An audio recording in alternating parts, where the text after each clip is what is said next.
Labas na kayo para hindi na kayo mahuli. Alis na, alis. Sa nakalipas na mga taon, ganito ang karaniwang eksena sa pantalang ito sa Zamboanga City. Ang mga vendor tila nakikipagpatintero sa mga kawani ng PPA o ng Philippine Ports Authority. Isa sa kanila, si Josephine. Minsan matutumba ka, madadamage yung paninda mo. Yun, parang feeling mo na kriminal ka kasi hahabulin ka. Pero magbebenta ka lang naman. Yung maghahanap buhay ka lang para sa pamilya mo. Noon pa man daw kasi, ipinagbabawal na ang mga unauthorized vendor sa pantalan. Kaya para patakas na makapagtinda ang mga katulad ni Josephine, dumadaan sa katabi nitong beach para maiwasan ang mga gwardya. At dito nangyayari ang isang nakababahalang gawain. Ang mga nagtitinda, buwis buhay na lalangoy ng may layong mahigit 1 kilometro para papuslit na makapagtinda sa mga nakadaong na barko. Lalangoy na kami papuntang pier. Aakyatin yung barko. Doon na din maglalako.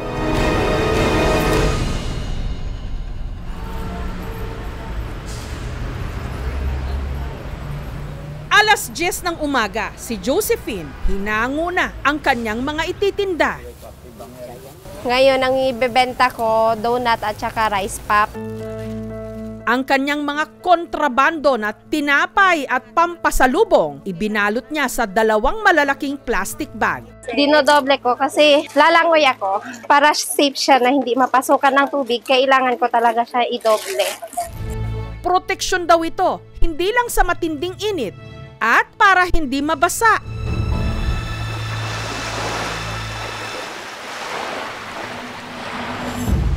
Dito, kasabay niyang nag-aabang ang humigit kumulang 30 pang mga kapwa niya vendor.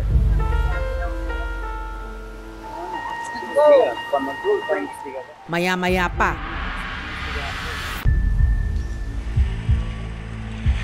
bit-bit ang kanyang paninda, si Josephine sumuong na sa lagpas taong lalim ng dagat.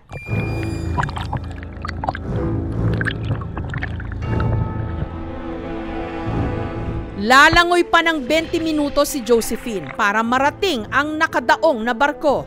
Nakakatakot, especially pag malakas yung alon. Minsan madadala yung paninda mo, hahabulin mo na naman. Ito lang yung way na mabibigyan namin ng maayos na pagkain yung mga pamilya namin, kahit pa delikado. Hanggang sa kalagitnaan ng kanilang paglangoy, naispatan sila ng mga rumorondang gwardya. Labas na kayo para hindi na kayo mahuli. Everyday nag-a-attempt, may nakakalusot talaga. Everyday meron tayong nahuli. Nag-i-insist pa rin sila. Naghihingi na kami ng pabor sa kanila. Kahit isang barko lang, basta makabenta lang kami. Alam naman namin na bawal yun, pero wala kaming magawa. Kasi yun talaga yung hanap buhay na kagisnanan namin mula bata pa kami. Sinasaktan kami pag yung alam nila na parating na kami. Anong gagawin natin ngayon? Antayin na lang namin. Maya-maya lang, nung masigurong wala ng bantay, sina Josephine lumusong ulit sa dagat.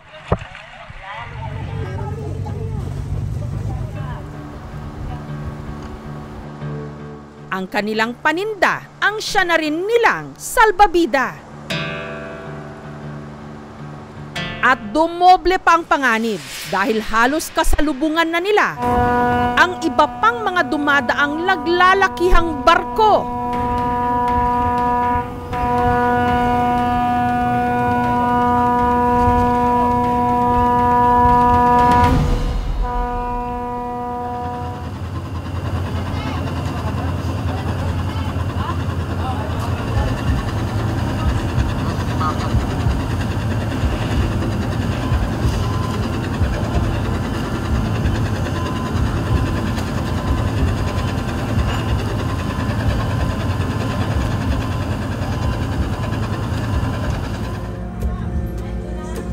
Pagkaakyat, wala na siyang palit-palit pa ng damit. tinda agad.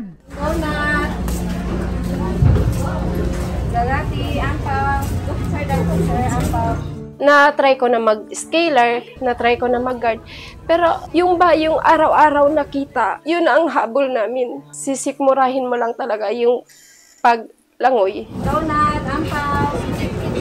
No choice ka. Ganun talaga. Kailangan mo pagsikapan. Doon mas nabibigay namin yung pangailangan ng anak namin kasi araw-araw na meron. Basta sipagan mo lang, makakabenta ka talaga. Ilang minuto bago umalis ang barko, ang mga vendor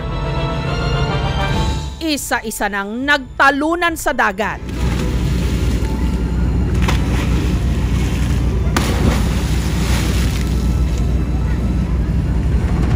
Kabilang na si Sherwina na 7 buwan pa man ding buntis. Tatalo na kami, uliman kami doon kahit malaki ang tiyan ko. Ang mga mag-anak ko, mga 7 adlaw pa ako magkuhan. Benta na lang dito sa Pantalan. Mga ako mag-anak na, mga 7 adlaw pa ako ang papupunta dito sa Pantalan.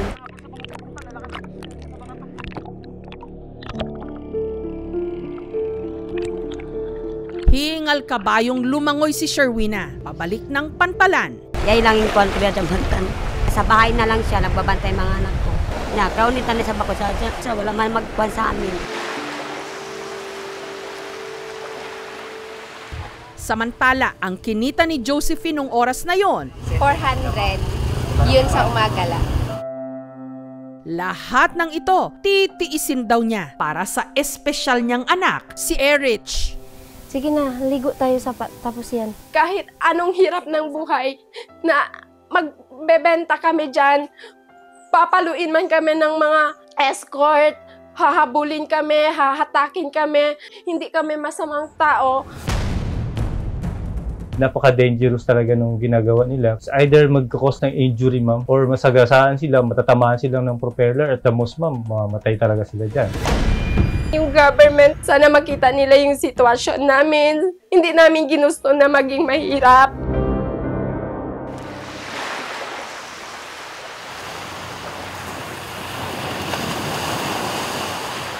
Pagka-ere ng aming report, nito lang Pebrero, ang pampang ng Paseo del Mar kung saan noon pumupuslit sina Josephine,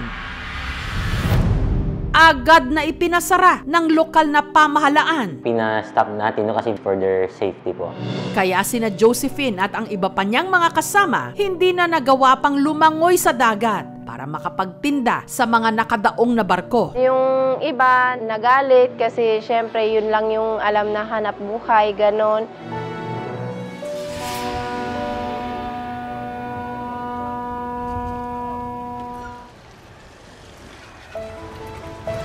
Itlog. Nung umagang yon, si Josephine abala sa pamimili ng kanyang mga ilalako. Batchoy. Sa. Pero ang kanyang mga paninda, hindi na niya dinala sa pampang. Hindi na rin niya ang mga ito kailangang ipuslit o itago.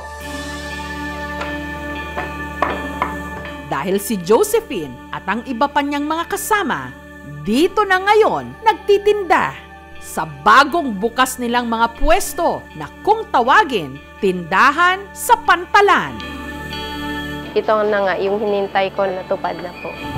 Hindi na ako maglangoy para lang magbebenta. Hindi na namin kailangan i-sakripisyo yung kaligtasan namin. Ang pagbibigay ng disente at ligtas na pwesto ang naisip na solusyon ng Philippine Ports Authority ng Zamboanga City para matigil na ang buwis buhay na pagtitinda ng mga vendor sa Pantalan. Na-feature po kami sa KMJS. Nag-come up ng concept na tulungan ang mga ambulant vendors natin para makapagnegosyo ng legal at saka safe. At ito na nga po ang tindahan sa Pantalan. Meron silang listahan ng mga swimmer vendors na identify namin ang may mga interest talaga mag-o-occupy ng mga stalls sa tindahan sa Pantalan. Pagkatapos ng construction, nito lang July 10, ang mga tindahan open for business. Hindi din ako lumayo dahil may tindahan na kami. Nagpapasalamat lang ako sa Jessica So. Sana tulungan talaga nila kami ng maayos. Papasalamat kami sa lahat ng tumutulong sa amin. Masaya na rin kahit kunti-kunti pa rin yung laman ng tindahan namin. Mas maayos yung hanap buhay namin ngayon kasi hindi na namin kailangan maghabulan, maglangoy. Malaking pasalamat ko po talaga. Kasi kung hindi naman naki-MJS kami, wala namang ganito. Hindi kami mare-recognize na ganun pala yung trabaho namin. Hindi lang para sa amin, para sa mga anak namin na mapaaral namin ng maayos. Soft drinks? Ang ipinuhunan ni Josephine para sa munti niyang sari-sari store mula rin sa donasyon ng ating mga manunood na naantig sa kanyang kwento. Yung first open ko, yan mga lamesa at saka mga gamit lahat, hiniram ko lang. Chance na to para makakaangat ka na sa buhay. Nag-resign ako sa pagka-security guard para may makasama yung asawa ko. At ang magandang balita rito, libre ang upa nila sa loob ng 1 taon. Yung babayaran na lang namin is tubig at ilaw. Mas maliit man daw ang kinikita ngayon ni Josephine kumpara nung buwis buhay pa silang lumalangoy at sumasampa ng mga barko. Masaya naman sila, lalo't hindi na nila kailangang sumuong sa peligro. Tis-tis lang muna, kaysa yung doon na maglalangoy kami. Sir, kain kayo, sir! Nung time na hindi niya na ginagawa yung paglalangoy, nabawasan na yung kaba ko. Noon, critical talaga ang buhay namin. Mas masaya yung mga vendor dahil yung mga tao na ang magpunta dito. Yung site po ng tindahan sa Pantalan, yun ang pinaka most ideal site. Kasi po, katabi niyan 12 government offices. By next year, matatapos na po yung construction ng the biggest terminal. Yung mga pasahero po, lahat po yan ay dadaan na sa Corquera. Isa rin sa mga nakinabang sa tindahan sa Pantalan ang nooy 7 buwang buntis na si Sherwina na nakuha pang tumalon ng barko para hindi abutan ng mga otoridad. Nanganak na siya nito lang Mayo. Yari Fatima, 2 bulan na away ra ako nag-anak. Wala na ako sa Pantalan. Hindi naman dyan magdakang, naglabada na lang ako. Siya 300 para sa bigas, okay na. Pero nung nagbukas ang tindahan sa Pantalan nitong nakaraang buwan, hindi pa siya nakapag-umpisa dahil kulang ang kanyang puhunan. Happy ako, on the pesto, kesusahan ko dyan sa kapital. Mga na mag-direct ako kapital, magdakang na ako. Ang City Social Welfare and Development Office ng Zamboanga City nagbigay rin ng cash assistance pandagdag sa paninda ng ilang mga vendor. Konting tulong para mas mapalago pa ang inyong negosyo. Thank you. Maraming salamat. Thank you sa lahat ng binibigay ninyo tulong sa amin. Hindi na ako babalik doon sa paglangoy. Mas masaya na yung dito. Habang ang aming programa, nagpaabot din ng dagdag puhunan para kina Josephine at Sherwina. Salon ko yung sinipagpuon para ako maka-start. Kung yung boses naman natin ikakabuti ng karamihan, magsalita tayo. Yung naisaiwalat sa buong mundo, kung ano yung buhay namin, narinig yung boses namin dahil sa KMJS. Sa patuloy na pakikipagsabayan nila sa agos ng buhay, sana makatulong ang lahat ng ito para kahit papaano makaahon sila sa kahirapan.